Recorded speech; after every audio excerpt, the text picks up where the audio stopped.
Motion passes. The results for the November 2nd, 2010 general election has been certified. After a long day of recounting the general election ballots for the gubernatorial race, the Guam Election Commission voted to certify the results that showed the Calvo-Tenorio team won by 487 votes. But getting to that point on Saturday was filled with some obstacles, particularly overvotes, blank ballots, and write-ins. PNC spoke with former GEC board chairman and current Democratic Party treasurer Joey Duenas, who says he wasn't sure of the recount results. I'm particularly disturbed by the fact that they had to keep recounting certain precincts after they completed the whole recount. They went through a whole recount. We saw them open every ballot box. We saw them count every ballot. And then we saw them put everything away. And then after all that was done and they were trying to tally up, all of a sudden they said, we need to recount certain precincts again.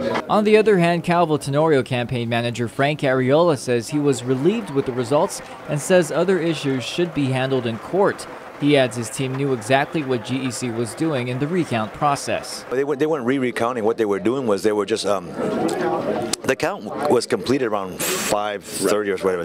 What they were doing was they were inventorying the ballots to make sure that if there were any stray ballots from one precinct to another, that they could, they had to reconcile that. And so that's what took a while for the last couple of hours. But we knew it was going on the whole time. However, Mayor Bob Lizama, campaign manager for the Gutierrez Aguon team, says he is still calling into question why a security guard from the other team was the first one to guard the ballot boxes at the GCIC building. The guard, being hired by the opposition's team, and I think, of course, that any process like such should be at the level of the Guam Election Commission. So that is a concern of ours.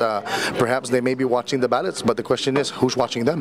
GEC board member Ruth also explains why some ballots were kicked out of the machines and how the board had to figure out if it had to do with overvotes or write-ins, and tried to determine voter intent. For those ballots that did get kicked out and affected the governor's race, it was because, they either wrote, let's say, Gutierrez, Aguon, and Calvo-Tenorio both, and then the voter decides, well, this is not good enough for me, I think I'll write their names as well. Meanwhile, the board has recessed until November 16th to discuss the certification of the Guam delegate race.